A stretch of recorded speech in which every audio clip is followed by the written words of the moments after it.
माझ्या ताईंनो मला एक सांगा, लग्न मंडपात एकदाच पत्नी पतीचं नाव घेते, तर पतिदेव तिला आयुष्यभर सांभाळतात आणि ती एकदा नाव घेतल्या कारणानं त्यांच्या प्रॉपर्टीची अर्धी मालकीण होते. कशाचा परिणाम आहे? नाव घेतल्याचा परिणाम आहे. म्हणजे भगवान परमात्माचं जर आपण जर आपल्या पतीचं एका जन्माचा जो पती आहे त्याचं नाव घेतलं तर एवढा मान आपल्याला मिळतोय. जो जगाचा पती आहे त्याचं नामस्मरण केल्यानंतर आपल्या जीवनाचा बेडा पार का होणार नाही, आपल्या जीवनातल्या अडचणी का संपणार नाहीत? त्याचं नामस्मरण करा. काही मावशा म्हणतात की हे आमच्या मनासारखं होतच नाही, देवाचं नामस्मरण करा. पण आमचं मालक ना दारू प्यायची थांबतच नाहीत. रोज भाकरी करताना देवाचं नामस्मरण करून भाकरी करा, भाजी करताना देवाचं नामस्मरण करा, त्याला जेवायला वाढताना नामस्मरण करा.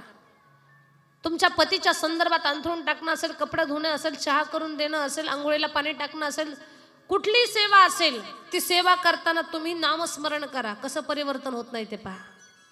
फक्त तुम्ही अट्टहास करा, नामस्मरणानं परिवर्तन होतंय. अरे फक्त काही क्षण नामस्मरण घडलं तर राक्षसाच्या पोटी भक्त जन्माला आला.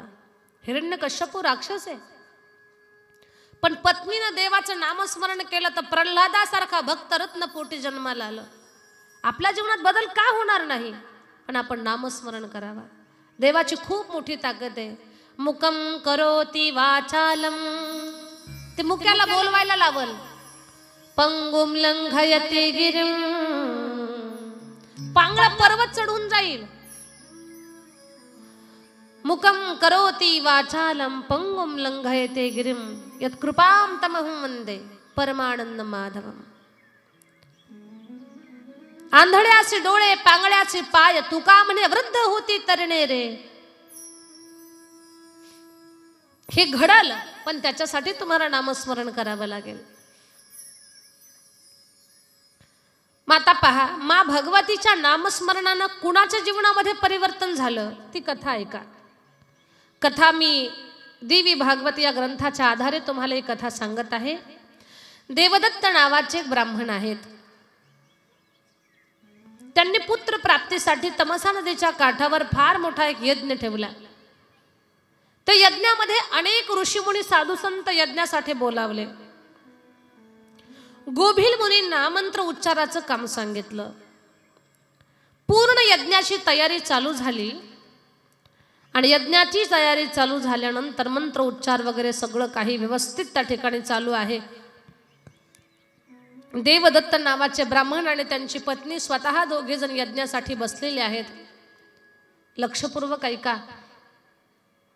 यज्ञाला आरंभ झाला, पण गोभील मुनी हे थोडे वयोवृद्ध होते.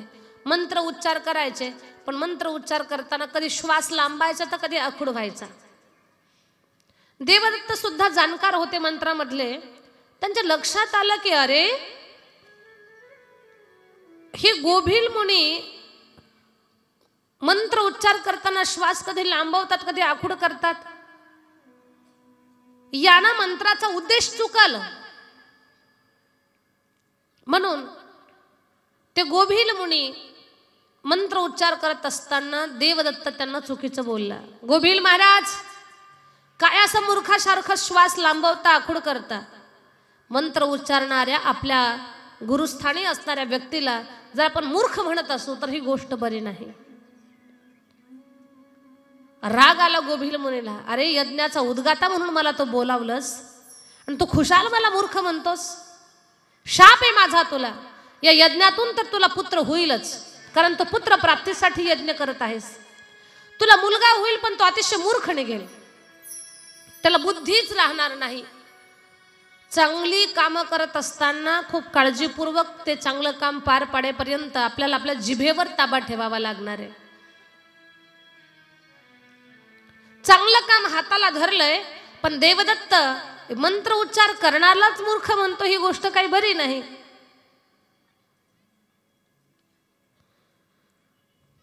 देवदत्त यांचं बोलणं ऐकून गोभील मुनीनं शाप दिला की तुम्हाला मुलगा तर होईल, पण तो मूर्ख होईल.